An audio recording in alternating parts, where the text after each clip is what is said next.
Hello everyone, welcome to Tara IAS. Think IAS, think Tara. This is Venkat Devarkonda. I am your current affairs faculty. Without any further delay, let's start our session. Let's start our discussion with question number 1. With reference to non-convertible debentures, consider the following statements. So question వచ్చేసరికి non-convertible debentures మీద చాలా important topic economy పర్స్పెక్టివ్లో. First statement చూడండి. Non-convertible debentures are debt instruments issued by companies to raise long-term capital and cannot be converted into equity shares. So జనరల్గా వీటిని companies issue చేస్తాయి అన్నమాట. ఇలా ఇష్యూ చేసి లాంగ్ టర్మ్ క్యాపిటల్స్ని రైజ్ చేస్తాయి అంటున్నారు. అండ్ ఈ నాన్ కన్వర్టబుల్ డెబెంచర్స్ ఏవైతే ఉన్నాయో వీటిని ఈక్విటీ షేర్స్లోకి కన్వర్ట్ చేయలేము అంటున్నారు. ఇది స్టేట్మెంట్ 1. సెకండ్ స్టేట్మెంట్ వచ్చేసరికి non convertible debentures typically offer higher interest rate than fixed deposits and are traded on stock exchanges. So బ్యాంక్లో మనం ఇన్వెస్ట్మెంట్ చేసే ఫిక్స్డ్ డిపాజిట్స్ ఏవైతే ఉన్నాయో దాని మీద బ్యాంక్ ఆఫర్ చేసే ఇంట్రెస్ట్ రేట్ కంటే నాన్ కన్వర్టబుల్ డెబెంచర్స్ మీద మనం కానీ ఇన్వెస్ట్మెంట్ చేస్తే హయ్యర్ ఇంట్రెస్ట్ రేట్ వస్తుంది అని చెప్పి అంటున్నారు. అండ్ నెక్స్ట్ పాయింట్ ఏంటంటే ఈ నాన్ కన్వర్టబుల్ డెబెంచర్స్ని మనం స్టాక్ ఎక్స్చేంజెస్లో కూడా ట్రేడింగ్ చేసుకోవచ్చు అంటున్నారు. నథింగ్ బట్ దీనికి సెకండరీ మార్కెట్ కూడా ఉంటుంది అని చెప్పి చెప్తున్నారు అనమాట. ఇది సెకండ్ స్టేట్మెంట్. థర్డ్ స్టేట్మెంట్ చూడండి. Non convertible debentures are exempted from credit rating requirements in India. So దీని మీద ఎటువంటి క్రెడిట్ రేటింగ్ అనేది ఉండదు అంటున్నారు. సో ఇది కూడా ఆలోచించాలి. సో కరెక్ట్ స్టేట్మెంట్స్ అడుగుతున్నారు. వీడియోని పాజ్ చేసి సాల్వ్ చేయడానికి ట్రై చేయండి. చాలా ఇంపార్టెంట్ టాపిక్ ఇండియన్ ఎకానమీ పర్స్పెక్టివ్లో. సో అసలు ఎందుకు ఈ టాపిక్ అనేది న్యూస్లోకి వచ్చింది, what is the context, let me explain. So there is a credit rating agency called ICRA. So ఇది ఒక క్రెడిట్ రేటింగ్ ఏజెన్సీ అనమాట. సో ఈ ఐక్రా ఏం చేసింది అంటే మన ఇండియాలో ఉన్న ఎన్బిఎఫ్సిస్ ఏవైతే ఉన్నాయో వాటి యొక్క గ్రోత్ని ప్రిడిక్ట్ చేసింది. సో ప్రిడిక్ట్ చేసినప్పుడు ఇదేమని మెన్షన్ చేసింది అంటే అప్కమింగ్ ఇయర్లో ఎన్బిఎఫ్సిస్ యొక్క గ్రోత్ అనేది మోడరేట్గా ఉంటుంది అని చెప్పి మెన్షన్ చేసింది. అంటే అనుకున్నంతగా ఉండదు, ఖచ్చితంగా దీని యొక్క గ్రోత్ అనేది తగ్గుతుంది అని చెప్పి అంటున్నారు. So what are the reasons, ఎందుకు ఎన్బిఎఫ్సిస్ యొక్క గ్రోత్ అనేది తగ్గుతుంది? సో వాళ్ళు ఏమని మెన్షన్ చేశారు అంటే first of all bank loans. ఏంటిదమ్మా? Bank loans. సో ఎన్బిఎఫ్సిస్లో మనకి 2 టైప్స్ ఉంటాయి, NBFC D, NBFC ND. NBFC D stands for deposit taking NBFCs. ఇవి డిపాజిట్స్ని యాక్సెప్ట్ చేయొచ్చు, బట్ డిమాండ్ డిపాజిట్స్ని యాక్సెప్ట్ చేయడానికి వీల్లేదు. కేవలం టైం డిపాజిట్స్ని మాత్రమే ఇవి యాక్సెప్ట్ చేయాలి. Point number 1. And remaining NBFCs ఏవైతే ఉన్నాయో ఇవి అసలు ఎటువంటి డిపాజిట్స్ని యాక్సెప్ట్ చేయడానికి వీల్లేదు. ఓకేనా? డిమాండ్ డిపాజిట్స్ని యాక్సెప్ట్ చేయలేవు, టైం డిపాజిట్స్ని కూడా యాక్సెప్ట్ చేయలేవు. మరి వీటికి మనీ ఎక్కడి నుంచి వస్తుంది? బికాజ్ ఎన్బిఎఫ్సిస్ ఏం చేస్తాయంటే ఇవి బ్యాంక్స్ కాకపోయినా సరే కొన్ని బ్యాంకింగ్ యాక్టివిటీస్ని ఇది పర్ఫామ్ చేస్తాయి. లైక్ లోన్స్ని ప్రొవైడ్ చేయడం కానీ, అదర్ ఇన్స్ట్రుమెంట్స్ మీద ఇన్వెస్ట్మెంట్ చేయడానికి ఒక పోర్టల్ లాగా ఒక ఫెసిలిటీ ప్రొవైడ్ చేయడం కానీ, ఇటువంటి ఫంక్షన్స్ని పర్ఫామ్ చేస్తూ ఉంటుంది. మరి ఈ ఫంక్షన్స్ని పర్ఫామ్ చేయాలి అంటే ఎన్బిఎఫ్సిస్కి మనీ కావాలి, అవునా? సో మనీ ఎక్కడి నుంచి ఇది రైజ్ చేస్తుంది అంటే ఒకటి షేర్స్ని ఇష్యూ చేయటం, రెండవది డెప్ట్ అనమాట. సో డెప్ట్ అంటే అప్పు చేయటం. సో దానికోసం ఎక్కడికి వెళ్తుంది? బ్యాంక్ దగ్గరికి వెళ్తుంది, లోన్స్ని తీసుకుంటుంది. ఓకేనా? రైట్. సో ఇప్పుడు ఆర్బీఐ ఏం చేసింది అంటే ఈ బ్యాంకు బయటకి ఇచ్చే లోన్స్ మీద జనరల్గా రిస్క్ వెయిట్స్ని అసైన్ చేస్తూ ఉంటుంది. ఇప్పుడు బ్యాంక్ బయటికి లోన్స్ డిఫరెంట్ సెగ్మెంట్స్లో ఇస్తుంది. లైక్ హోమ్ లోన్స్ ఇస్తుంది, లేకపోతే ఆటోమొబైల్ లోన్స్ ఇస్తుంది, లేకపోతే పర్సనల్ లోన్స్ అని చెప్పి ఇస్తూ ఉంటుంది. సో ఒక్కొక్క లోన్కి, ఒక్కొక్క టైప్ ఆఫ్ లోన్కి ఒక్కొక్క రిస్క్ వెయిట్ని ఆర్బీఐ అసైన్ చేస్తుంది అనమాట. సో ఆ రిస్క్ వెయిట్ని బేస్ చేసుకుని వాటన్నిటిని క్యాలిక్యులేట్ చేసి సర్టెన్ అమౌంట్ ఆఫ్ క్యాపిటల్ ఈ బ్యాంకు పక్కన మెయింటైన్ చేస్తూ ఉండాలి. సో ఇప్పుడు ఆర్బీఐ ఏం చేసింది అంటే బ్యాంకు ఎన్బిఎఫ్సిస్కి ఇచ్చే లోన్స్ మీద రిస్క్ వెయిట్ని పెంచింది. ఎంత పెంచింది? 25 బేసిస్ పాయింట్స్ని పెంచింది అనమాట. సో ఎప్పుడైతే రిస్క్ వెయిట్ పెరుగుతుందో బ్యాంక్స్ ఏం చేయాలి? ఒకవేళ ఎన్బిఎఫ్సికి లోన్ ఇస్తే ఎక్కువ అమౌంట్ క్యాపిటల్ని మెయింటైన్ చేయాలి. సో ఎవరికి ప్రాబ్లం అవుతుంది? బ్యాంక్స్కే ప్రాబ్లం అవుతుంది. సో ఇప్పుడు బ్యాంక్స్ ఎన్బిఎఫ్సిస్కి ఎక్కువగా లోన్స్ ఇవ్వడానికి ఇంట్రెస్ట్ చూపిస్తాయంటే నో. సో ఎప్పుడైతే ఆర్బీఐ అలా 25 బేసిస్ పాయింట్స్ని పెంచిందో అప్పుడు బ్యాంక్స్ ఎన్బిఎఫ్సిస్కి ఇచ్చే లోన్స్ కూడా తగ్గిపోయాయి అనమాట. సో 15%కి తగ్గిపోయింది. సో ఇప్పుడు ఏమవుతుంది? ఎన్బిఎఫ్సిస్కి కావాల్సిన అమౌంట్ అనేది రాదు బ్యాంక్స్ నుంచి. సో ఇప్పుడు ఎన్బిఎఫ్సిస్ ఇంతకుముందు మనం మాట్లాడుకున్న ఫంక్షన్స్ని సరిగ్గా పర్ఫామ్ చేయలేదు. సో ఆ ఫంక్షన్స్ని పర్ఫామ్ చేయలేకపోతే గ్రోత్ అనేది ఉండదు, అందుకని గ్రోత్ అనేది మోడరేట్ అయిపోతుంది అని చెప్పి అంటున్నారు. అండ్ ఈ పర్టికులర్ ఎన్బిఎఫ్సిస్ మీద రెగ్యులేటరీ యాక్షన్స్ కానీ, ఓకేనా, సో స్ట్రింజెంట్ యాక్షన్స్ లేకపోతే రూల్స్ అండ్ రెగ్యులేషన్స్ కూడా ఎక్కువగా బాగా స్ట్రిక్ట్ చేసింది ఆర్బీఐ. సో ఈ మల్టిపుల్ రీజన్స్ ద్వారా ఎన్బిఎఫ్సిస్ యొక్క గ్రోత్ అనేది మోడరేట్గా ఉండబోతుంది అని చెప్పి ఐక్రా వాళ్ళు ప్రిడిక్ట్ చేశారు. ఓకేనా? రైట్. మరి ఇప్పుడు ఎన్బిఎఫ్సిస్కి బ్యాంక్ లోన్స్ కాకుండా ఇంకా ఏదైనా ఆప్షన్ ఉందా మనీని రైజ్ చేయడానికి? సో ఇప్పుడు ఎన్బిఎఫ్సిస్ ఏ రూట్ని సెలెక్ట్ చేసుకుంటున్నాయి అవి నేను చెప్తాను చూడండి. NBFCs non banking finance companies. So దీనికి కావాల్సి వస్తే మనీ కావాల్సి వస్తే 2 ways ఉంటాయి. ఫస్ట్ వన్ వచ్చేసరికి బై ఇష్యూయింగ్ షేర్స్. సో ఆ కంపెనీ తాలూకా షేర్స్ని మార్కెట్లో రిలీజ్ చేసి మనీని రైజ్ చేయొచ్చు. లేదా డెప్ట్ అంటే అప్పు చేయటం. సో అప్పు చేయడానికి బ్యాంక్ దగ్గరికి వెళ్తే సో బ్యాంక్ వాళ్ళ మీద ఆర్బీఐ ఏం చేసింది, రిస్క్ వెయిట్ని పెంచింది కాబట్టి బ్యాంక్స్ ఇప్పుడు లోన్స్ని ప్రొవైడ్ చేయడానికి అంత ఇంట్రెస్ట్ చూపించట్లేదు. సో ఇదే డెప్ట్ మార్కెట్లో ఇంకోటి ఉంటుంది అనమాట. అదేంటంటే డెబెంచర్స్. ఓకేనా, డెబెంచర్స్. సో ఈ డెబెంచర్స్ ఎలా వర్క్ అవుతాయి అనేది నేను ఎక్స్ప్లెయిన్ చేస్తాను చూడండి. సో డెబెంచర్స్ అనేవి ఎవరు ఇష్యూ చేస్తారు? జనరల్గా కంపెనీస్ ఇష్యూ చేస్తూ ఉంటాయి. సో కంపెనీస్ కూడా తన యొక్క బిజినెస్ని ఎక్స్పాండ్ చేసుకోవాలి అన్నా, లేకపోతే ఎన్బిఎఫ్సిస్ లాంటివి వాటి యొక్క ఫంక్షన్స్ని పర్ఫామ్ చేయాలి అన్నా సరే మనీ కావాలి. సో ఆ పర్పసెస్ కోసం ఈ పర్టికులర్ డెబెంచర్స్ని ఇష్యూ చేస్తూ ఉంటాయి. సో ఈ డెబెంచర్స్ని మనలాంటి కామన్ పీపుల్ కానీ అదర్ ఫినాన్షియల్ ఇన్స్టిట్యూషన్స్ కానీ పర్చేస్ చేయొచ్చు. సో జనరల్గా ఈ డెబెంచర్స్ ఏవైతే ఉన్నాయో లాంగ్ టర్మ్ ఇన్వెస్ట్మెంట్ని మనకి ప్రొవైడ్ చేస్తుంది. ఇప్పుడు నా దగ్గర ఒక 1 lakh ఉన్నాయి. సో నేను దేని మీద ఇన్వెస్ట్మెంట్ చేయాలని చెప్పి చూస్తూ ఉంటాను. జస్ట్ ఫర్ ఎగ్జాంపుల్ ఏదైనా ఒక ఎన్బిఎఫ్సి ఈ డెబెంచర్స్ని ఇష్యూ చేసింది అనుకోండి, నేనేం చేస్తాను, దాని మీదకి వెళ్ళి ఇన్వెస్ట్మెంట్ చేయొచ్చు. సో జనరల్గా ఈ డెబెంచర్స్ అనేవి లాంగ్ టర్మ్లో ఉంటాయి అనమాట. సో ఒక 3 years కానీ 4 years కానీ అలా అనమాట. So long term investment debentures అనమాట. సో జనరల్గా ఈ కంపెనీస్ ఏం చేస్తాయి అంటే సో రిస్క్ ఎక్కువగా ఉంటుంది. ఎందుకంటే ఎన్బిఎఫ్సిస్ కానీ ఇవి ప్రైవేట్ కంపెనీస్ కాబట్టి ఇక్కడ రిస్క్ అనేది ఎక్కువగా ఉంటుంది. సో రిస్క్ ఎక్కువగా ఉంటుంది కాబట్టి ఈ ఎన్బిఎఫ్సిస్ కానీ కంపెనీస్ కానీ ఏం చేస్తాయి అంటే హయ్యర్ ఇంట్రెస్ట్ రేట్ని ఆఫర్ చేస్తాయి. అంతే కదా, మరి రిస్క్ ఎక్కువగా ఉన్నప్పుడు ఎవరు వచ్చి ఇన్వెస్ట్మెంట్ చేయడానికి ఇంట్రెస్ట్ చూపించరు. చక్కగా అందరూ వెళ్ళిపోయి బ్యాంక్లో ఫిక్స్డ్ డిపాజిట్స్ పెట్టేసుకుంటారు. సో అది సేఫ్ కాబట్టి. సో అందుకనే పీపుల్ని అట్రాక్ట్ చేయడం కోసం హయ్యర్ ఇంట్రెస్ట్ రేట్ని ఆఫర్ చేస్తూ ఉంటారు. సో ఈ ఇంట్రెస్ట్ రేట్ ఏదైతే ఉందో బ్యాంక్స్ ఫిక్స్డ్ డిపాజిట్ మీద ప్రొవైడ్ చేసే ఇంట్రెస్ట్ రేట్ కంటే ఎక్కువగా ఉంటుంది. సో ఇంట్రెస్ట్ రేట్ ఎక్కువగా ఉంటుంది కాబట్టి మనం ఈ ఎన్బిఎఫ్సిస్ ఆఫర్ చేసే డెబెంచర్స్ మీద ఇన్వెస్ట్మెంట్ చేయడానికి ఇంట్రెస్ట్ చూపిస్తూ ఉంటాం. సో ఇక్కడ ఇంట్రెస్ట్ పేమెంట్ ఏదైతే ఉందో ఇది రెగ్యులర్గా పేమెంట్ చేస్తారనమాట. లైక్ మంత్లీ పేమెంట్ ఉండొచ్చు, 3 monthsకి ఒకసారి, 6 monthsకి ఒకసారి, ఇలా పేమెంట్ ఆప్షన్స్ అనేవి ఉంటాయి. సో టెన్యూర్ అయిపోయిన తర్వాత కంప్లీట్ ప్రిన్సిపల్ అమౌంట్ అనేది మనకి పే చేసేస్తారు. ఇక్కడ వరకు అర్థమైంది కదా. సో డెబెంచర్స్ అనేవి లాంగ్ టర్మ్ ఇన్స్ట్రుమెంట్ అనమాట. సో ఇవి హయ్యర్ ఇంట్రెస్ట్ రేట్ని ఆఫర్ చేస్తూ ఉంటాయి ఎందుకంటే రిస్క్ అనేది ఎక్కువగా ఉంటుంది కాబట్టి. సో ఇక్కడ ఆఫర్ చేసే ఇంట్రెస్ట్ రేట్ ఏదైతే ఉందో బ్యాంక్స్ ఫిక్స్డ్ డిపాజిట్ మీద ఆఫర్ చేసే ఇంట్రెస్ట్ రేట్ కంటే ఇక్కడ ఇది ఎక్కువగా ఉంటుంది. అండ్ రెగ్యులర్ ఇంటర్వెల్స్లో మనకి ఇంట్రెస్ట్ అనేది పే చేస్తూ ఉంటారు. అండ్ ప్రిన్సిపల్ అమౌంట్ అనేది టెన్యూర్ అయిపోయిన తర్వాత పే చేసేస్తారు.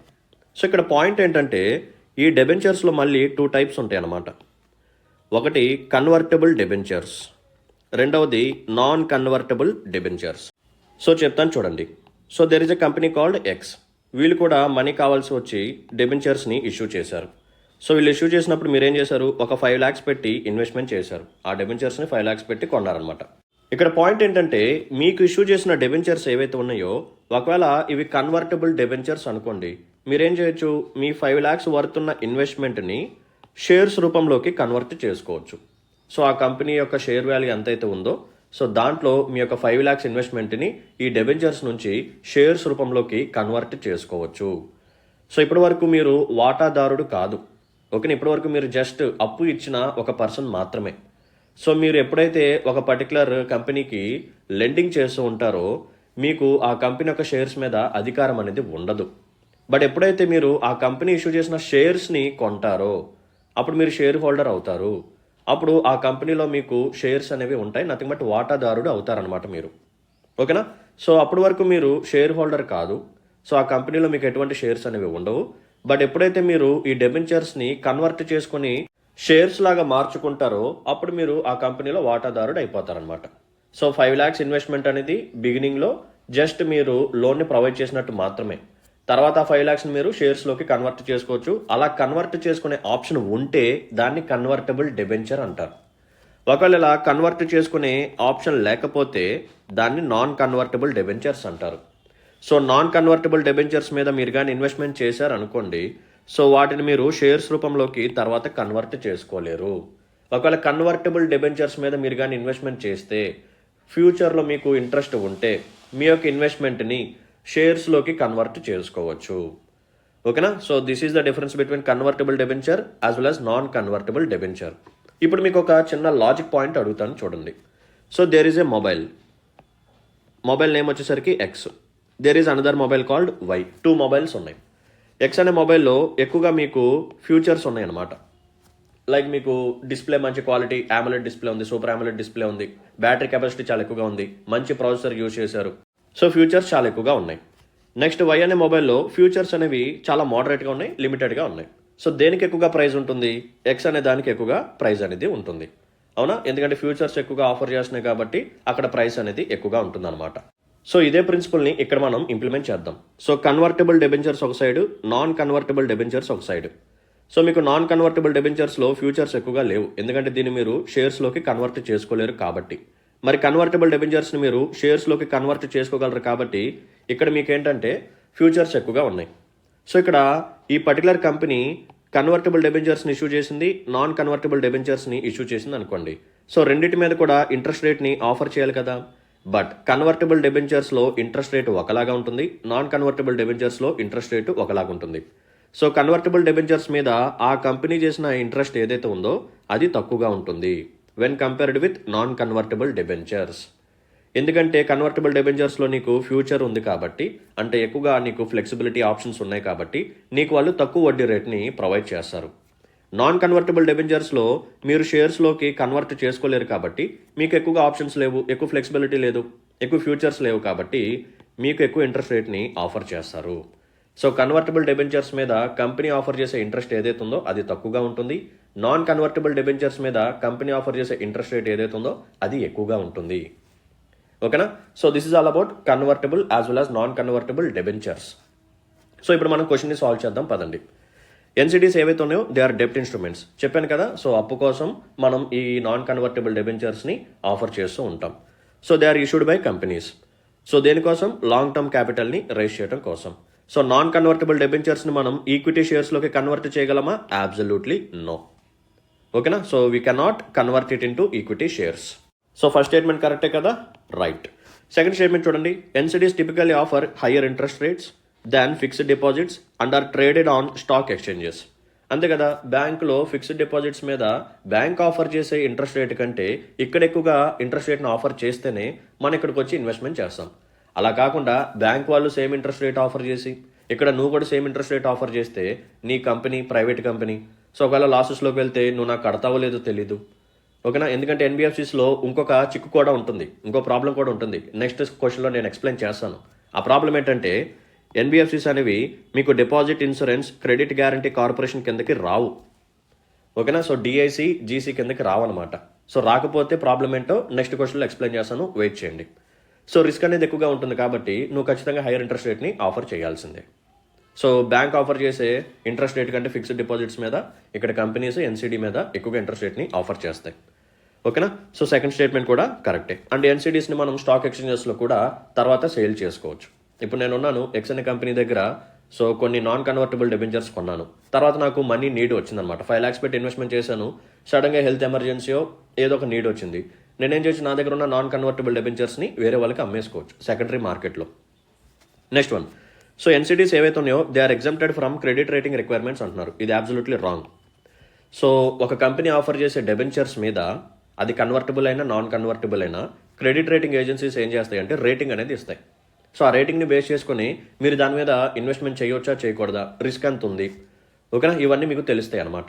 సో రిస్క్ ఎక్కువగా ఉంటే వాళ్ళు ఖచ్చితంగా ఇంట్రెస్ట్ రేట్ని ఎక్కువగా ఆఫర్ చేయాల్సిందే, లేకపోతే మీరు ఇన్వెస్ట్మెంట్ చేయరు.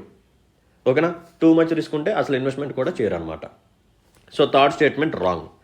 సో ఆప్షన్ వచ్చేసరికి option B 1 and 2 only is the right answer. So చూసారు కదా ఎంత బ్యూటిఫుల్గా ఎక్స్ప్లెయిన్ చేశాను. సో ఇక్కడ మనం ఆర్టికల్ నుంచి స్టార్ట్ చేసి దాని నుంచి ఇంకొక స్టాటిక్ టాపిక్ని తీసుకొచ్చి అన్ని స్టేట్మెంట్స్ని మనం సాల్వ్ చేయడం జరిగింది. So again I'm requesting a small thing from you. So ఇటువంటి క్వాలిటీ సెషన్స్ మీ ముందుకు తీసుకురావడం కోసం నా సైడ్ నుంచి కానీ టెక్నికల్ టీమ్ సైడ్ నుంచి కానీ చాలా అంటే చాలా ఎఫర్ట్స్ ఉంటాయి. సో మీ సైడ్ నుంచి మేము కోరుకున్న ఒక స్మాల్ ఫేవర్ ఏంటంటే, సో మా యొక్క ఎక్స్ప్లెనేషన్ కానీ మీకు నచ్చినట్టయితే, మా యొక్క ఎఫర్ట్స్ని కానీ మీరు అక్నాలెడ్జ్ చేయాలని చెప్పి అనిపిస్తే please hit the like button, మీ యొక్క వాల్యుబుల్ కామెంట్ని మెన్షన్ చేయండి. ఇంకా ఎవరైనా సరే ఛానల్ని సబ్స్క్రైబ్ చేసుకుంటూ చూస్తున్న వాళ్ళు ఉంటే ప్లీజ్ సబ్స్క్రైబ్ చేసుకోండి. సో ఇవన్నీ చేయడం ద్వారా మాకు ఒక మోటివేషన్ అనేది వస్తుంది. సో ఇటువంటి బ్యూటిఫుల్ సెషన్స్ మీ ముందుకి మరిన్ని మేము కంటిన్యూస్గా తీసుకొస్తూ ఉంటాము. ఓకేనా? అండ్ మీ ఫ్రెండ్స్ అండ్ ఫెలో ఆస్పిరెంట్స్కి కూడా మన వీడియోస్ని షేర్ చేస్తూ ఉండండి. సో అదే సేమ్ ఆర్టికల్ మీద మనం ఇంకొక క్వశ్చన్ని ఫ్రేమ్ చేయడం జరిగింది. ఓకేనా? సో క్వశ్చన్ చూడండి, which of the following is not a function of non banking finance companies NBFC. So ఎన్బిఎఫ్సిస్కి కొన్ని ఫంక్షన్స్ ఉంటాయి. సో ఆ ఫంక్షన్స్లో కానిది ఏంటో ఐడెంటిఫై చేయమంటున్నారు. So before that let me explain what is NBFC. So NBFC stands for non banking financial companies. So యాక్చువల్గా ఇదైతే బ్యాంక్ అయితే కాదు, బట్ ఇది బ్యాంక్ ప్రొవైడ్ చేసే కొన్ని ఫినాన్షియల్ సర్వీసెస్ని ప్రొవైడ్ చేస్తూ ఉంటుంది. సో ఇది ఒక కంపెనీ కాబట్టి ఖచ్చితంగా they have to register under companies act. So companies act 1956 ప్రకారం ఇవి రిజిస్టరేషన్ చేసుకుంటూ ఉంటాయి. సో జనరల్గా ఈ ఎన్బిఎఫ్సిస్కి బ్యాంకింగ్ లైసెన్స్ అనేది ఉండదు. ఓకేనా? సో బ్యాంకింగ్ లైసెన్స్ అనేది ఉండదు, బట్ స్టిల్ ఒక బ్యాంకు ప్రొవైడ్ చేసే ఫినాన్షియల్ సర్వీసెస్ని ఇది ఆల్మోస్ట్ ప్రొవైడ్ చేస్తుంది. అన్ని సర్వీసెస్ని ప్రొవైడ్ చేయదు, కానీ కొన్ని సర్వీసెస్ని మాత్రం ప్రొవైడ్ చేస్తుంది. సో ఈ ఎన్బిఎఫ్సిస్లో మనకి 2 టైప్స్ ఉంటాయి. సో ఫస్ట్ టైప్ వచ్చేసరికి NBFC D and second type వచ్చేసరికి NBFC ND. D stands for deposit taking, ND stands for non deposit taking. So డిపాజిట్స్ని యాక్సెప్ట్ చేయగల ఎన్బిఎఫ్సిస్ని ఎన్బిఎఫ్సి డి అని చెప్పి పిలుస్తాము. ఎటువంటి డిపాజిట్స్ని యాక్సెప్ట్ చేయలేని ఎన్బిఎఫ్సిస్ని మనం ఎన్బిఎఫ్సి ఎన్డి అని చెప్పి పిలుస్తాం. సో ఎన్బిఎఫ్సి డి ఏదైతే ఉందో ఇది డిపాజిట్స్ని యాక్సెప్ట్ చేస్తుందని చెప్పాను కదా, మరి అన్ని టైప్స్ ఆఫ్ డిపాజిట్స్ని ఇది యాక్సెప్ట్ చేస్తుందా అంటే నో. సో ఇది కేవలం టైం డిపాజిట్స్ని మాత్రమే యాక్సెప్ట్ చేస్తుంది. డిమాండ్ డిపాజిట్స్ని ఇది యాక్సెప్ట్ చేయదు. సో మీకు డిమాండ్ డిపాజిట్స్ అంటే ఏంటి, టైం డిపాజిట్స్ అంటే ఏంటో తెలుసని అనుకుంటున్నాను. సో నేను ఇప్పుడు వెళ్ళి ఒక బ్యాంక్లో ఒక 1 lakh డిపాజిట్ చేశాను. తర్వాత వెంటనే నాకు నీడ్ వస్తే వెంటనే ఏటీఎం కార్డ్ తీసుకుని వెళ్ళిపోయి, నథింగ్ బట్ డెబిట్ కార్డ్ తీసుకుని వెళ్ళిపోయి నేనేం చేస్తాను, ఏటీఎంలో నుంచి మనీని విత్డ్రా చేసుకోవచ్చు. ఇది డిమాండ్ డిపాజిట్ అనమాట. టైం డిపాజిట్ అంటే ఏంటి, నేను వెళ్తాను 1 lakh ఇన్వెస్ట్మెంట్ చేస్తాను, ఒక 3 months 6 months అక్కడ నేను ఫిక్స్ చేసుకుంటాను. ఆ టైం పీరియడ్ తర్వాత మాత్రమే నేను వెళ్ళి విత్డ్రా చేసుకుంటాను. సో దీన్ని జనరల్గా టైం డిపాజిట్ అని చెప్పి మనం పిలుస్తూ ఉంటాం. సార్ టైం డిపాజిట్స్ని మనం మధ్యలో అవసరం ఉంటే విత్డ్రా చేసుకోలేమా అంటే నో, మనం విత్డ్రా చేసుకోవచ్చు. బట్ ఇనీషియల్గా వాళ్ళు చెప్పిన ఇంట్రెస్ట్ రేట్ ఏదైతే ఉందో అంత ఇంట్రెస్ట్ రేట్ని ఆఫర్ చేయలేరు. జనరల్గా 6 months వరకు మీరు టైం డిపాజిట్ వేశారనుకోండి, ఒక 3 months అవగానే మీకు ఎమర్జెన్సీ నీడ్ వచ్చి వెళ్ళి అడిగారు అనుకోండి, వాళ్ళు ఏం చేస్తారు, ఇంతకుముందు ఆఫర్ చేసిన ఇంట్రెస్ట్ రేట్లో కొంచెం తగ్గించి ఇస్తారనమాట. ఓకేనా? So time deposit, demand deposit. So NBFCs ఏవైతే ఉన్నాయో ఇవి కేవలం టైం డిపాజిట్స్ని మాత్రమే యాక్సెప్ట్ చేస్తాయి తప్ప డిమాండ్ డిపాజిట్స్ని యాక్సెప్ట్ చేయడానికి వీల్లేదు. అండ్ నెక్స్ట్ పాయింట్ ఏంటంటే ఈ ఎన్బిఎఫ్సిస్ ఏవైతే ఉన్నాయో they are not part of payment and settlement system. So ఇవి పేమెంట్ అండ్ సెటిల్మెంట్ సిస్టంలోకి రావు. They are not part of payment and settlement system. So ఎప్పుడైతే ఇవి పేమెంట్ అండ్ సెటిల్మెంట్ సిస్టంలోకి రావో ఆటోమేటిక్గా they cannot issue cheques drawn on itself. So ఇవి payment and settlement సిస్టంలోకి రాలేవు కాబట్టి ఇవి చెక్స్ని ఇష్యూ చేయడానికి వీల్లేదన్నమాట. ఓకేనా? Right. And next important point ఏంటంటే ఈ ఎన్బిఎఫ్సిస్ ఏవైతే ఉన్నాయో they are not part of deposit insurance credit guarantee corporation. So జనరల్గా ఏదైనా ఒక బ్యాంక్ లేకపోతే ఏదైనా ఒక కంపెనీ డిఐసిజిసి కిందకి వస్తే ఏం జరుగుతుంది, రాకపోతే ఏం జరుగుతుంది చెప్తాను చూడండి. ఒక బ్యాంక్ ఉంది ఎస్బీఐ, మీరేం చేస్తారు, ఎస్బీఐలో డిపాజిట్ చేశారు అనుకోండి. Just for example SBI default అయిపోయింది అనుకోండి, దివాలా తీసింది అనుకోండి. మీరు చేసిన డిపాజిట్కి గ్యారంటీ అనేది ఉంటుంది. జస్ట్ ఫర్ ఎగ్జాంపుల్ మీరు ఒక 10 lakhsని డిపాజిట్ చేశారు అనుకోండి. ఓకేనా? 10 lakhsని డిపాజిట్ చేశారు, ఎస్బీఐ డిఫాల్ట్ అయిపోయింది. ఎస్బీఐకి సంబంధించిన అసెట్స్ని ఏం చేస్తారు అంటే ఆక్షనింగ్లో వేసేసి మొత్తం అమ్మేస్తారు. సో అసెట్స్ మొత్తాన్ని లిక్విడ్ ఫామ్లోకి తెచ్చేస్తారు, నథింగ్ బట్ క్యాష్ ఫామ్లోకి తెచ్చేస్తారు. తెచ్చిన తర్వాత మీలాంటి డిపాజిటర్స్కి మనీ ఇవ్వటం అనేది జరుగుతుంది. ఇక్కడ ఇంకో పాయింట్ గుర్తుపెట్టుకోవాలి, మీరు 10 lakhsని డిపాజిట్ చేశారు, మరి మొత్తం 10 lakhs ఇచ్చేస్తారా ఫస్ట్ టైం అంటే నో. ఫస్ట్ మీకు మ్యాక్సిమం 5 lakhs ఇస్తారన్నమాట. అండ్ రిమైనింగ్ 5 lakhs ఏవైతే ఉన్నాయో ఇవి తర్వాత మీకు వస్తే రావచ్చు, లేకపోతే చెప్పలేం. ఎందుకంటే బ్యాంక్ యొక్క అసెట్స్ మీద డిపెండ్ అయ్యి ఉంటుంది. బ్యాంక్ యొక్క అసెట్స్ని అమ్మినప్పుడు huge amount of liquid cash వచ్చింది అనుకోండి, మీలాగా అందరికి ఇనీషియల్గా 5 lakhs సెటిల్ చేశారనుకోండి, స్టిల్ అప్పటికి కూడా ఫండ్స్ మిగిలి ఉంటే అప్పుడు మీకు మళ్ళీ ఎంతో కొంత అమౌంట్ వచ్చే ఛాన్స్ ఉంది. మళ్ళీ రిమైనింగ్ పర్సన్స్ ఎవరెవరు ఉన్నారు, సో అందరికి ఎంతెంత అమౌంట్ వెళ్ళాలి, సో యావరేజ్గా క్యాలిక్యులేట్ చేసి మళ్ళీ పర్ పర్సన్ ఒక 3 lakhs అవటమో 2 lakhs అవటమో ఇలా చేస్తారన్నమాట. ఓకేనా? సో ఇది ఒక బెనిఫిట్. ఓకేనా? సో మీరు ఇన్వెస్ట్మెంట్ చేసి బ్యాంక్ కానీ ఏదైనా ఒక ఇన్స్టిట్యూషన్ ఉందనుకోండి, ఒకవేళ అది డిఐసిజిసి కిందకి వస్తే మీరు డిపాజిట్ చేసే అమౌంట్కి గ్యారంటీ అనేది ఉంటుంది. ఒకవేళ మీరు డిపాజిట్ చేసే అమౌంట్ ఏదైతే ఉందో అది డిఐసిజిసి కిందకి రాకపోతే ఈ గ్యారంటీ ఫెసిలిటీ అనేది ఉండదు. మీరు 10 lakhs ఇన్వెస్ట్మెంట్ చేశారనుకోండి, ఆ ఎన్బిఎఫ్సి డిఫాల్ట్ అయిపోయింది అనుకోండి, మీ అమౌంట్ వచ్చిద్దో రాదో మనం చెప్పలేం. There is no guarantee. So risk అనేది అందుకే ఎక్కువగా ఉంటుంది ఎన్బిఎఫ్సిస్లో. ఓకేనా? సో అందుకని ఈ రిస్క్ ఉంటుంది కాబట్టి ఎన్బిఎఫ్సిస్ సో డెబెంచర్స్ని ఇష్యూ చేసినప్పుడు హయ్యర్ ఇంట్రెస్ట్ రేట్ని ఆఫర్ చేస్తాయి. ఓకేనా? సో మీరు డెబ్ట్ రూపంలో ఆ డెబెంచర్ కొని మనీ ఇచ్చారనుకోండి, ఒకవేళ ఎన్బిఎఫ్సి డిఫాల్ట్ అయిపోయింది అనుకోండి, మీ మనీ వస్తుందో లేదో మనం చెప్పలేం. There is no guarantee. ఓకేనా? సో ఎన్బిఎఫ్సిని ఆ ఎసెట్స్ని లిక్విడ్గా కన్వర్ట్ చేసి ఆ వచ్చిన అమౌంట్ని బట్టే మీకు వస్తుంది అనమాట. సో గ్యారంటీ అయితే ఉండదు. So there is a high risk on NBFCs. So ఎక్కడి వరకు క్లియర్ కదా? రైట్. సో జనరల్గా ఈ ఎన్బిఎఫ్సిస్ పర్ఫామ్ చేసే ఫంక్షన్స్ ఏంటి? సో ఇవి కూడా ఏం చేస్తాయి? లోన్స్ని ప్రొవైడ్ చేస్తాయి.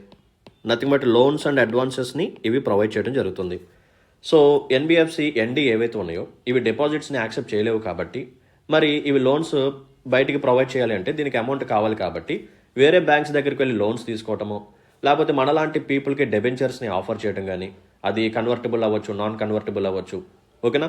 సో ఇటువంటివి, లేకపోతే కమర్షియల్ పేపర్ కానీ, ఇటువంటి ఇన్స్ట్రుమెంట్స్ మనకి ప్రొవైడ్ చేసి మనీని రైజ్ చేస్తూ ఉంటాయి. సో అలా వచ్చిన మనీనే మనకి లోన్స్ రూపంలో ప్రొవైడ్ చేయడం కానీ అదర్ ఫంక్షన్స్ని ఇది పర్ఫామ్ చేస్తూ ఉంటుంది. సో ఎన్బిఎఫ్సిని యూజ్ చేసి మనం ఏం చేయొచ్చు అంటే షేర్స్ మీద ఇన్వెస్ట్మెంట్ చేయొచ్చు, లేకపోతే స్టాక్స్ మీద ఇన్వెస్ట్మెంట్ చేయొచ్చు, అండ్ బాండ్స్ మీద కూడా ఇన్వెస్ట్మెంట్ చేయొచ్చు. ఓకేనా? సో ఎన్బిఎఫ్సిని యూజ్ చేసి మనం షేర్స్ కానీ, స్టాక్స్ కానీ, బాండ్స్ కానీ, అదర్ సెక్యూరిటీస్ ఏవైతే ఉన్నాయో వాటి మీద మనం ఇన్వెస్ట్మెంట్ చేయొచ్చు. అండ్ నెక్స్ట్ ఇంపార్టెంట్ పాయింట్ ఏంటంటే ఈ ఎన్బిఎఫ్సిస్ ఏవైతే ఉన్నాయో వీటి యొక్క ప్రైమరీ ఫంక్షన్ అనేది అగ్రికల్చర్ కాదు. ఓకేనా? అండ్ ఇండస్ట్రియల్ యాక్టివిటీ కూడా కాదు. ఇది అగ్రికల్చర్ యాక్టివిటీ కానీ, ఇండస్ట్రియల్ యాక్టివిటీ కానీ, లేకపోతే కొన్ని గూడ్స్ని సేల్ చేయడం కానీ, ఇటువంటి యాక్టివిటీస్ని ఇది పర్ఫామ్ చేయదు. సో జనరల్గా నార్మల్ బ్యాంక్స్ ఉన్నాయనుకోండి, అవి ఏం చేస్తాయి? అగ్రికల్చర్ లోన్స్ని ప్రొవైడ్ చేస్తాయి. Because there is a concept called priority sector lending. So ఖచ్చితంగా ఆర్బీఐ ఏం చేస్తుంది? మీరు అగ్రికల్చర్ లోన్స్, లేకపోతే ఫార్మర్స్కి ఇంత అమౌంట్ ఆఫ్ లోన్స్ ఇవ్వాలి, మీరు బయటికి ప్రొవైడ్ చేసే లోన్స్లో ఇంత పర్సంటేజ్ లోన్స్ అగ్రికల్చర్ సెక్టర్కి వెళ్ళాలి, ఇంత పర్సంటేజ్ ఆఫ్ లోన్స్ ఈ పర్టికులర్ సెక్టర్కి వెళ్ళాలి, లేకపోతే ఇంత పర్సంటేజ్ ఆఫ్ లోన్స్ వల్నరబుల్ సెక్షన్స్కి వెళ్ళాలి. ఓకేనా? సో ఇటువంటి కండిషన్స్ పెడుతుంది. బట్ ఇక్కడ అటువంటి యాక్టివిటీస్ ఏమి ఉండవు. సో ఎన్బిఎఫ్సి ఖచ్చితంగా అగ్రికల్చర్ లోన్స్ ఇవ్వాలి, లేకపోతే ఇండస్ట్రియల్ లోన్స్ ఇవ్వాలి, లేకపోతే అదర్ గూడ్స్ని సేల్ చేస్తూ ఉండాలి. ఇటువంటి యాక్టివిటీస్ అనేవి దీంట్లో ఉండవు.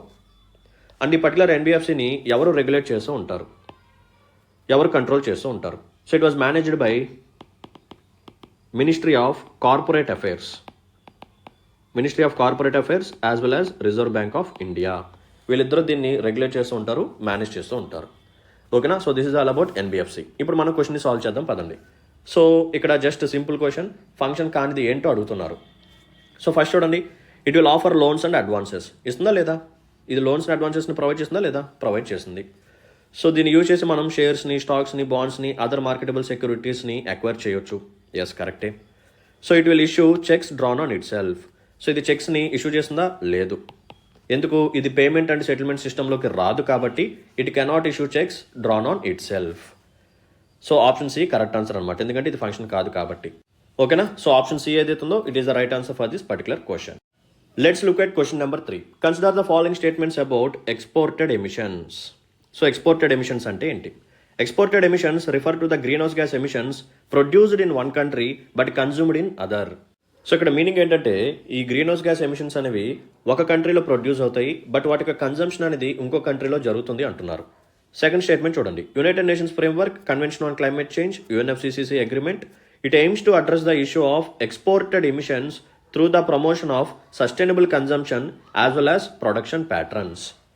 ఓకేనా? సో సస్టైనబుల్ కన్జంప్షన్ని ప్రమోట్ చేస్తూ, ప్రొడక్షన్ ప్యాటర్న్స్ని ప్రమోట్ చేస్తూ ఈ యుఎన్ఎఫ్సిసి ఏదైతే ఉందో ఇది ఈ ఎక్స్పోర్టెడ్ ఎమిషన్స్ అనే ఇష్యూని అడ్రస్ చేస్తుంది అంటున్నారు. సో కరెక్ట్ స్టేట్మెంట్స్ని ఐడెంటిఫై చేయండి. సో యాక్చువల్గా ఈ క్వశ్చన్ మనం ఎలా పికప్ చేసుకున్నాము అంటే, సో రీసెంట్గా యుఎన్ఎఫ్సిసిసి, ఓకేనా, సో COP29 బాకు అజర్బైజాన్లో జరిగింది కదా. సో అక్కడ ఈ ఎక్స్పోర్టెడ్ ఎమిషన్స్ గురించి టాపిక్ అనేది రైజ్ అయింది. సో ఆ నేపథ్యంలో ఈ క్వశ్చన్ మనం పికప్ చేసుకున్నాం. So there are fossil fuels. So జనరల్గా ఫాజిల్ ఫ్యూయల్స్లోకి ఏమేమి వస్తాయి? కోల్ కానీ, ఆయిల్ కానీ, గ్యాస్ కానీ. సో ఈ ఫాజిల్ ఫ్యూయల్స్ని కొన్ని కంట్రీస్ ప్రొడ్యూస్ చేస్తాయి, ప్రొడ్యూసింగ్ కంట్రీస్. ప్రొడ్యూస్ చేసిన తర్వాత అవి ఏం చేస్తాయి? వేరే కంట్రీస్కి ఎక్స్పోర్ట్ చేస్తాయి. So they will export to other countries.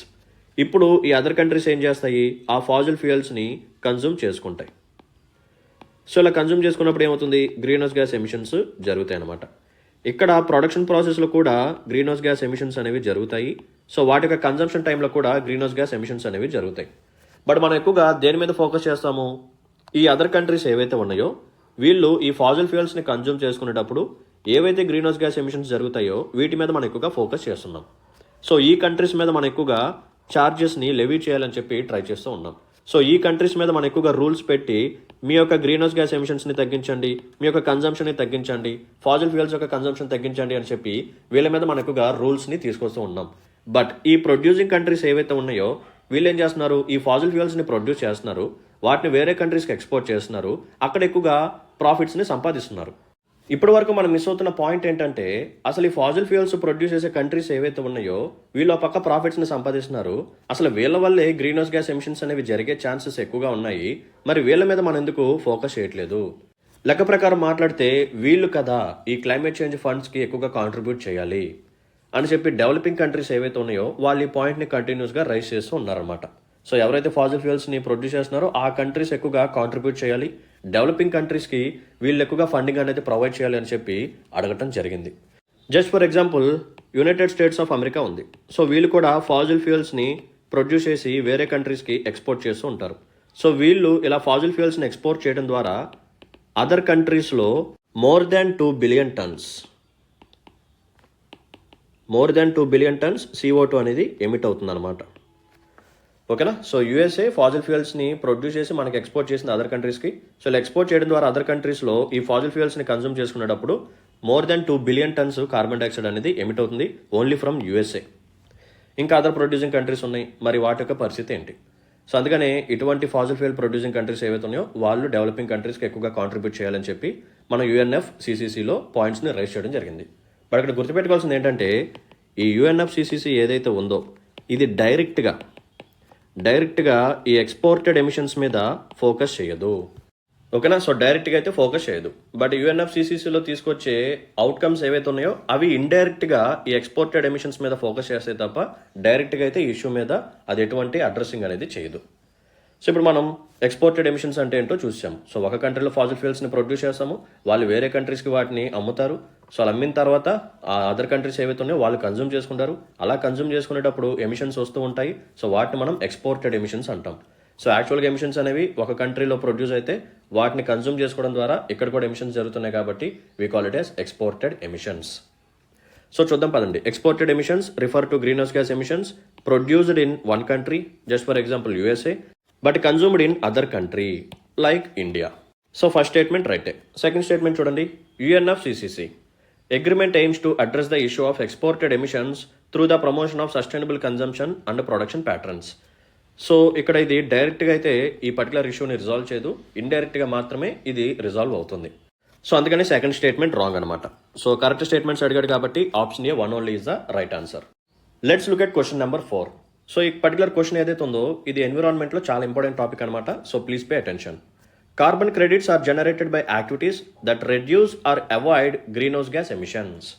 So ఒకవేళ మనకు యాక్టివిటీస్ అనేవి గ్రీన్ హౌస్ గ్యాస్ ఎమిషన్స్ని రెడ్యూస్ చేసినా అవాయిడ్ చేసినా సరే కార్బన్ క్రెడిట్స్ అనేవి జనరేట్ అవుతాయి అంటున్నారు. Next one, article 6 of the Paris agreement it only includes country to country carbon credit trading mechanism. So Paris అగ్రిమెంట్లో ఒక ఆర్టికల్ ఉందంట, ఆర్టికల్ నేమ్ వచ్చేసరికి 6. సో ఇది దేని గురించి డీల్ చేస్తుంది అంటే కేవలం ఒక కంట్రీ నుంచి ఇంకొక కంట్రీ మధ్య జరిగే కార్బన్ క్రెడిట్ ట్రేడింగ్ మెకానిజం గురించి మాత్రమే మాట్లాడుతుంది అంటున్నారు. ఓకేనా. So only. సో కరెక్ట్ స్టేట్మెంట్ని ఐడెంటిఫై చేయమంటున్నారు. సో వీడియోని పాజ్ చేసి సాల్వ్ చేయడానికి ట్రై చేయండి. So let me explain what is carbon credit and what is carbon offsetting. So జనరల్గా కంపెనీస్ కానీ గవర్నమెంట్ కానీ అదర్ ఆర్గనైజేషన్స్ కానీ ఏవైతే ఉన్నాయో ప్రెజెంట్ వీళ్ళు ఏం చేస్తున్నారు, వాళ్ళ యొక్క కార్బన్ ఎమిషన్స్ని రెడ్యూస్ చేసుకోవడానికి ట్రై చేస్తున్నారు. అవునా. బట్ ప్రతిసారి ఇది పాసిబుల్ కాదు. ప్రతి యాక్టివిటీలో మనం కార్బన్ ఎమిషన్స్ కానీ గ్రీన్ హౌస్ గ్యాస్ ఎమిషన్స్ కానీ జరగకుండా చేయలేము. సో కొన్నిసార్లు ఇంపాసిబుల్ టాస్క్లు కూడా కొన్ని ఉంటాయి. సో ఇటువంటి టైం పీరియడ్లో జనరల్గా ఈ కంపెనీస్ ఏం చేస్తాయి అంటే ఈ కార్బన్ క్రెడిట్స్ని పర్చేస్ చేస్తాయి. ఓకేనా. సో ఎందుకు పర్చేస్ చేస్తాయి? To compensate. సో నువ్వెంతైతే ఈ కార్బన్ ఎమిషన్స్ని చేస్తున్నావో, అన్అవాయిడబుల్ ఎమిషన్స్ ఏవైతే ఉన్నాయో, ఎంతైతే నువ్వు గ్రీన్ హౌస్ గ్యాస్ ఎమిషన్స్ చేస్తున్నావో వాటిని కాంపెన్సేట్ చేస్తూ you will purchase this carbon credits. ఈ కార్బన్ క్రెడిట్స్ని నువ్వు కొంటావు. సో నీ దగ్గర ఎన్ని కార్బన్ క్రెడిట్స్ ఉంటాయో అంత గ్రీన్ హౌస్ గ్యాసెస్ని నువ్వు ఎమిట్ చేసుకోవచ్చు. సో ఒక్కొక్క కార్బన్ క్రెడిట్కి నీకు ఎంత అలవెన్స్ అనేది వస్తుంది. సో నీ దగ్గర ఒక కార్బన్ క్రెడిట్ ఉంటే నువ్వు ఎంత గ్రీన్ హౌస్ గ్యాసెస్ని ఎమిట్ చేసుకోవచ్చు. What is the limit? So 1 carbon credit is equal to 1 metric tonne of CO2. So మీ దగ్గర ఒక కార్బన్ క్రెడిట్ కానీ ఉంటే, ఓకేనా, మీ కంపెనీ దగ్గర ఒక కార్బన్ క్రెడిట్ కానీ ఉంటే మీరు 1 మెట్రిక్ టన్స్ ఆఫ్ CO2ని రిలీజ్ చేసుకోవచ్చు. ఓకేనా. సో ఇది అలవెన్స్ అనమాట. ఒకవేళ దీనికి మించి అంటే మీ దగ్గర ఒక కార్బన్ క్రెడిట్ మాత్రమే ఉంది, మీరు 1 మెట్రిక్ టన్ కంటే ఇంకా ఎక్కువగా మీరు ఎమిట్ చేశారనుకోండి. జస్ట్ ఫర్ ఎగ్జాంపుల్ మీరు 2 మెట్రిక్ టన్స్ ఆఫ్ CO2ని ఎమిట్ చేశారనుకోండి, బట్ మీ దగ్గర ఒక కార్బన్ క్రెడిటే ఉంది అంటే ఏంటి అర్థం? మీరు ఒక 1 మెట్రిక్ టన్ మాత్రం యూజ్ చేసుకోవచ్చు, ఎమిట్ చేసుకోవచ్చు. మరి ఎక్స్ట్రా ఎంత ఉంది? ఇంకొక 1 మెట్రిక్ టన్ ఉంది. మరి ఇప్పుడు మీరు ఏం చేస్తారు అంటే ఇంకొక కార్బన్ క్రెడిట్ని కొనడానికి ట్రై చేస్తారు. సో ఎవరి దగ్గర కొంటారు అంటే కొన్ని కంపెనీస్ ఏం చేస్తాయి అంటే వాళ్ళ దగ్గర ఉన్న కార్బన్ క్రెడిట్స్తో కంపేర్ చేస్తే తక్కువ ఎమిషన్స్ని చేస్తూ ఉంటాయి. జస్ట్ ఫర్ ఎగ్జాంపుల్ ఎక్స్ అనే కంపెనీ ఒకటి ఉంది, వై అనే కంపెనీ ఒకటి ఉంది. ఎక్స్ అనే కంపెనీ దగ్గర 4 కార్బన్ క్రెడిట్స్ ఉన్నాయి. సో వాళ్ళ యొక్క లిమిట్ ఎంత? 4 మెట్రిక్ టన్స్ని వాళ్ళు ఎమిట్ చేసుకోవచ్చు. వై అనే కంపెనీ దగ్గర ఒక కార్బన్ క్రెడిట్ మాత్రమే ఉంది. మరి వై అనే కంపెనీ వాళ్ళు ఏం చేశారు అంటే 2 మెట్రిక్ టన్స్ని ఎమిట్ చేశారు. మరి ఇప్పుడు వై అనే కంపెనీకి ఎన్ని కార్బన్ క్రెడిట్స్ కావాలి? ఎక్స్ట్రాగా ఒక కార్బన్ క్రెడిట్ కావాలి. ఓకే. సో ఎక్స్ అనే కంపెనీ ఇక్కడ ఏం చేసింది అంటే తన దగ్గర ఉన్న 4 కార్బన్ క్రెడిట్స్లో 3 కార్బన్ క్రెడిట్స్ని యూజ్ చేసుకుంది. అంటే ఏంటి అర్థం? ఈ పర్టికులర్ ఎక్స్ అనే కంపెనీ 3 మెట్రిక్ టన్స్ ఆఫ్ CO2ని ఎమిట్ చేసింది. ఇంకా దీని దగ్గర ఎంత మిగిలి ఉంది? సర్ప్లస్ 1 మెట్రిక్ టన్ అనేది సర్ప్లస్గా ఉంది. అంటే నథింగ్ బట్ 1 కార్బన్ క్రెడిట్ సర్ప్లస్గా ఉంది. ఇప్పుడు ఎక్స్ అనే కంపెనీ ఏం చేయొచ్చు అంటే ఈ వై అనే కంపెనీకి ఆ 1 కార్బన్ క్రెడిట్ని అమ్మొచ్చు. ఇప్పుడు ఆ వై అనే కంపెనీ ఏం చేస్తుంది? సో సమ్ అమౌంట్ ఎక్స్కి పే చేసి ఆ 1 కార్బన్ క్రెడిట్ని తీసుకుంటుంది. సో ఎక్స్ట్రాగా ప్రొడ్యూస్ చేసిన 1 మెట్రిక్ టన్ అనేది ఇప్పుడు బ్యాలెన్స్ అయిపోతుంది అనమాట. ఓకేనా, రైట్. సో ఇక్కడ ఏం జరుగుతుంది? ఎవరైతే ఈ ఎమిషన్స్ని తగ్గించుకుంటున్నారో వాళ్ళకి ఈ కార్బన్ క్రెడిట్స్ని అమ్ముకొని మనీని రైజ్ చేసే ఛాన్స్ ఉంది. Point number 1. నెక్స్ట్ పాయింట్ ఏంటంటే ఎవరైతే ఎక్కువగా ఎమిషన్స్ చేస్తున్నారో వాళ్ళు ఇప్పుడు ఎక్కువ అమౌంట్ని పే చేసి కార్బన్ క్రెడిట్స్ని కొనాల్సి వస్తుంది. ఒకవేళ ఎక్కువ మంది కార్బన్ క్రెడిట్స్ని కొనడానికి చూస్తున్నారనుకోండి, అప్పుడు ఏమవుతుంది? డిమాండ్ పెరిగిపోతుంది కార్బన్ క్రెడిట్స్కి. సో ఎవరైతే సర్ప్లస్గా ఉంచుకొని అమ్ముకోవాలని చూస్తున్నారో వాళ్ళు ప్రైజెస్ పెంచేస్తారు. సో ఇప్పుడు ఏం చేస్తారు? ఈ వై లాంటి కంపెనీస్ నెక్స్ట్ టైం ఖచ్చితంగా ఎమిషన్స్ని తగ్గించుకోవడానికి ట్రై చేస్తారు. ఎందుకంటే కార్బన్ క్రెడిట్స్ తక్కువగా ఉన్నాయి కాబట్టి, వాటికి డిమాండ్ పెరిగిపోతుంది కాబట్టి. సో జనరల్గా ఈ కార్బన్ క్రెడిట్స్ని గవర్నమెంట్ వాళ్ళు మార్కెట్లోకి రిలీజ్ చేస్తూ ఉంటారు. ఓకేనా. జస్ట్ ఫర్ ఎగ్జాంపుల్ ఇనిషియల్గా ఒక 100 కార్బన్ క్రెడిట్స్ని గవర్నమెంట్ మార్కెట్లోకి రిలీజ్ చేసింది అనుకోండి. ఈ 100 కార్బన్ క్రెడిట్స్ని ఈ కంపెనీస్ పర్చేజ్ చేసుకుంటాయి. So over a period of time ఈ గవర్నమెంట్ ఏం చేస్తుంది అంటే ఈ కార్బన్ క్రెడిట్స్ యొక్క కౌంట్ని తగ్గించేసేస్తుంది. సో 100 ఉండాల్సిన వాటిని 90కి తీసుకొస్తుంది. సో ఇప్పుడు ఖచ్చితంగా ఈ 90 కార్బన్ క్రెడిట్స్ కోసం అన్ని కంపెనీస్ ట్రై చేస్తూ ఉంటాయి. సో 90 ఉన్నాయి కాబట్టి ఖచ్చితంగా కంపెనీస్ ఏం చేస్తాయి? వాటి యొక్క ఎమిషన్స్ని లిమిట్ చేసుకుంటూ వస్తాయి. నెక్స్ట్ వాటిని 80కి తీసుకొస్తారు. ఇంకొంచెం తగ్గించుకోవాలి ఎమిషన్స్ అనేవి. నెక్స్ట్ 70కి తీసుకొస్తుంది గవర్నమెంట్. ఇలా కార్బన్ క్రెడిట్స్ మార్కెట్లో అవైలబుల్గా ఉన్నవి తగ్గించుకుంటూ వస్తూ ఉంటే ఆటోమేటిక్గా కంపెనీస్కి కార్బన్ క్రెడిట్స్ యొక్క అవైలబిలిటీ కూడా తగ్గుతుంది కాబట్టి వాటికి డిమాండ్ పెరిగిపోతుంది కాబట్టి ప్రైజెస్ పెరిగిపోతాయి. సో అంత ప్రైస్ పెట్టి మనం ఎందుకులా కొనటం? దీనికంటే రెన్యూబుల్ ఎనర్జీ సోర్సెస్ వైపు మనం వెళ్ళిపోదాం. ఓకేనా. మనకు ప్రొడక్షన్ ప్రాసెస్లో ఈ గ్రీన్ హౌస్ గ్యాస్ ఎమిషన్స్ని తగ్గించేసుకుందాం. ఓకేనా. సో ఫాజిల్ ఫ్యూయల్స్ని మన యూసేజ్ తగ్గించేసేసి ఈ కోల్ యొక్క యూసేజ్ని తగ్గించేసేసి సోలార్ ఎనర్జీ కానీ విండ్ ఎనర్జీ కానీ వీటిని కూడా యూజ్ చేసి మనకు గ్రీన్ హౌస్ గ్యాస్ ఎమిషన్స్ని తగ్గించేసుకుంటే ఇంత ఎక్కువగా పెట్టి మనం కార్బన్ క్రెడిట్స్ని కొనాల్సిన అవసరం లేదు కదా అని చెప్పి ట్రాన్సిషన్ అనేది అప్పుడు జరుగుతుంది. ఓకేనా, రైట్. ఇంకొక పాయింట్ ఏంటంటే నేనేం చెప్పాను? గవర్నమెంట్ ఈ కార్బన్ క్రెడిట్స్ని మార్కెట్లోకి అమ్ముతుంది. సో అమ్మినప్పుడు మనీ ఎవరికి వస్తుంది? గవర్నమెంట్కే వస్తుంది. సో ఇప్పుడు గవర్నమెంట్ ఏం చేస్తుంది? ఆ మనీని తీసుకెళ్ళి గ్రీన్ ప్రాజెక్ట్స్ మీద ఇన్వెస్ట్మెంట్ చేస్తుంది. జస్ట్ ఫర్ ఎగ్జాంపుల్ 100 కార్బన్ క్రెడిట్స్ని గవర్నమెంట్ రిలీజ్ చేసింది కదా, దీని అర్థం ఏంటి? 100 మెట్రిక్ టన్స్ CO2 అనేది ఇప్పుడు రిలీజ్ అవబోతుంది. అంతే కదా. ఒక్కొక్క carbon credit 1 metric ton. So 100 carbon credits is equal to 100 metric tons. ఇప్పుడు కంపెనీస్ ఎంత ఎమిట్ చేస్తాయి? 100 మెట్రిక్ టన్స్ ఆఫ్ CO2ని రిలీజ్ చేస్తాయి. సో ఇలా 100 కార్బన్ క్రెడిట్స్ని ఇష్యూ చేస్తే గవర్నమెంట్కి ఒక 100 రూపీస్ వచ్చాయి అనుకోండి. జస్ట్ ఫర్ ఎగ్జాంపుల్ ఇప్పుడు 100 రూపీస్ తీసుకెళ్లి గవర్నమెంట్ ఏం చేస్తుంది? గ్రీన్ ప్రాజెక్ట్స్ మీద ఇన్వెస్ట్మెంట్ చేస్తుంది. లైక్ ఎలా అంటే ఎఫారెస్టేషన్ అంటే ఫారెస్ట్ కవర్ని పెంచడం, లేకపోతే ఓషన్ ఆర్ మెరైన్ ఎకోసిస్టమ్ని మరింత డెవలప్ చేయటం. ఇవన్నీ చేయడం ద్వారా ఏం జరుగుతుంది? మనకి ఫారెస్ట్ కానీ ఓషన్స్ కానీ కార్బన్ సింక్స్ లాగా యాక్ట్ చేస్తాయి. They act like carbon sinks. అంటే అట్మాస్ఫియర్లో ఉన్న కార్బన్ డైఆక్సైడ్ని అవి పీల్ చేసుకుంటాయి అనమాట. సో దీని ద్వారా ఏం జరుగుతుంది అంటే అట్మాస్ఫియర్లో ఉన్న గ్రీన్ హౌస్ గ్యాసెస్ అనేవి తగ్గిపోతాయి. లేకపోతే గవర్నమెంట్ ఇంకా ఏం చేయొచ్చు అంటే రెన్యూబుల్ ఎనర్జీ ప్రాజెక్ట్స్ మీద కూడా చేయొచ్చు. లైక్ సోలార్ ఎనర్జీ యొక్క కెపాసిటీని పెంచడమో, లేకపోతే విండ్ ఎనర్జీ, జియోథర్మల్ ఎనర్జీ, వీటి మీద ఇన్వెస్ట్మెంట్ చేయొచ్చు అనమాట. సో ఇలా గ్రీన్ ప్రాజెక్ట్స్ మీద ఇన్వెస్ట్మెంట్ చేస్తూ ఉంటాము. సో అలా మనం ఈ గ్రీన్ హౌస్ గ్యాస్ ఎమిషన్స్ని అట్మాస్ఫియర్లో నుంచి తగ్గించుకుంటూ వస్తాము. And over a period of time ఈ కార్బన్ క్రెడిట్స్ని కూడా మనం ఇష్యూ చేసి తర్వాత నిదానంగా వాటి యొక్క అమౌంట్ని కూడా తగ్గించుకుంటూ వచ్చేస్తాం మార్కెట్లో. సో ఆటోమేటిక్గా over a period of time ఈ ప్రైవేట్ కంపెనీస్ వాళ్ళకి ఎమిషన్స్ని తగ్గించుకుంటాయి. అప్పటి వరకు గవర్నమెంట్ రైజ్ చేసిన మనీని తీసుకెళ్లి గ్రీన్ ప్రాజెక్ట్స్ మీద ఇన్వెస్ట్మెంట్ చేస్తూ ఉంటుంది. సో ఇలా మన గవర్నమెంట్ కార్బన్ క్రెడిట్స్ని ఇష్యూ చేసి మనీని రైజ్ చేసి ఆ మనీని తీసుకొచ్చి గ్రీన్ ప్రాజెక్ట్స్ మీద ఇన్వెస్ట్మెంట్ చేసి అట్మాస్ఫియర్లో ఉన్న ఈ కార్బన్ డైఆక్సైడ్ని తగ్గిస్తుంది. కాబట్టి దాన్ని మనం కార్బన్ ఆఫ్ సెట్టింగ్ అని చెప్పి పిలుస్తాం. ఓకేనా, ఇది carbon offsetting. And carbon credit అంటే ఏంటో కూడా మనం చూసాం. So we are done with carbon credits as well as carbon offsetting. So Paris అగ్రిమెంట్లో మనకి ఒక ఆర్టికల్ ఉంది. సో ఆర్టికల్ 6 అనమాట. సో ఇది కూడా ఇంపార్టెంట్. సో దీంట్లో కొన్ని ఇంపార్టెంట్ సబ్ సెక్షన్స్ ఉంటాయి, ఆర్ సబ్ క్లాసెస్ ఉంటాయి. అది కూడా చెప్తాను చూడండి. So what is article 6 of Paris agreement? So దీంట్లో 2 ఇంపార్టెంట్ సబ్ క్లాసెస్ ఉంటాయి. ఫస్ట్ వన్ వచ్చేసరికి ఆర్టికల్ 6.2. ఇదేం చెప్తుంది అంటే 2 కంట్రీస్ మధ్య అగ్రిమెంట్ని చెప్తుంది. సో ఎక్స్ అనే కంట్రీ, వై అనే country.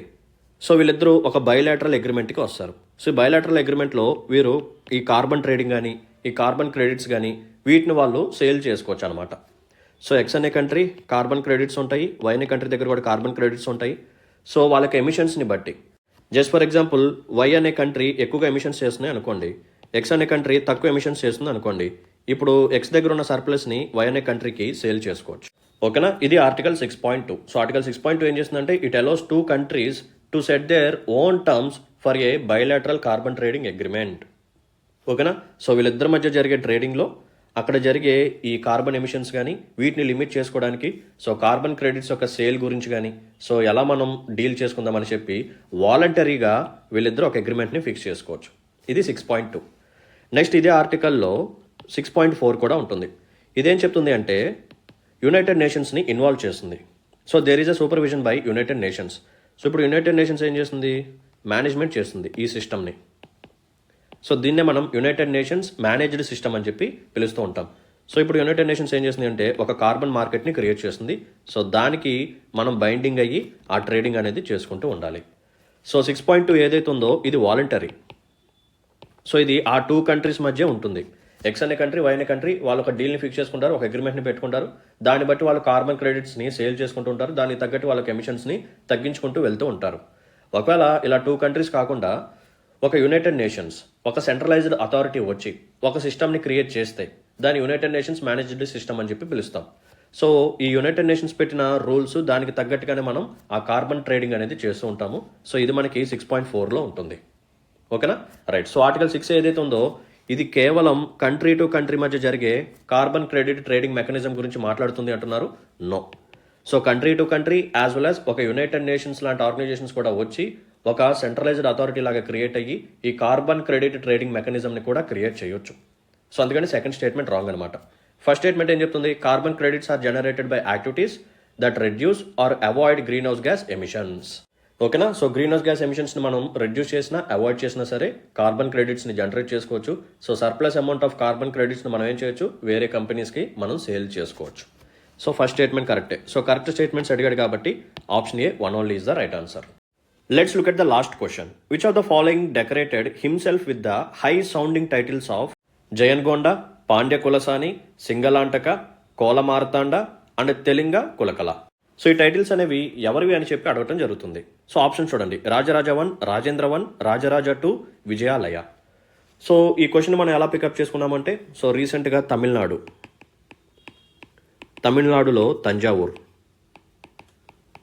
So in Thanjavur we have Brihadeeswara temple. So ఈ బృహదేశ్వర టెంపుల్లో ఒక ఎంపరర్, ఒక చోళా ఎంపరర్, అతని యొక్క బర్త్ యానివర్సరీని సెలబ్రేట్ చేస్తూ ఉంటారనమాట. సో తమిళనాడు గవర్నమెంట్ ఫ్రమ్ 2022 ఈ ఎంపరర్ యొక్క బర్త్ యానివర్సరీని సెలబ్రేట్ చేయాలి అని చెప్పి డిసైడ్ అయ్యింది. సో ఎవరు ఆ ఎంపరర్? సో అతని యొక్క నేమ్ వచ్చేసరికి రాజరాజ చోళా 1. ఓకేనా. సో ఈ రాజరాజ చోళ వన్ ఎవరైతే ఉన్నారో ఇతని యొక్క ఒరిజినల్ బర్త్ నేమ్ వచ్చేసరికి అరుణ్ మోయి వర్మన్. సో అరుణ్ మోయి వర్మన్ అంటే మీనింగ్ ఏంటంటే the word of sun clan. ఓకేనా. ఐ హోప్ మీరు అందరూ PS1 అండ్ PS2 మూవీస్ చూసారని అనుకుంటున్నాను. పొన్నియిన్ సెల్వన్ 1, పొన్నియిన్ సెల్వన్ 2. సో ఈ మూవీలో జయం రవి గారు పర్ఫామ్ చేసిన క్యారెక్టరే. ఓకేనా. సో జయం రవి గారు పర్ఫామ్ చేసిన క్యారెక్టరే ఈ Arun Moi Varman or Rajaraja Chola 1. So Rajaraja Chola 1 emperor ఎవరైతే ఉన్నారో అతని యొక్క రూలింగ్ టైం పీరియడ్ వచ్చేసరికి 985 CE నుంచి 1014 CE.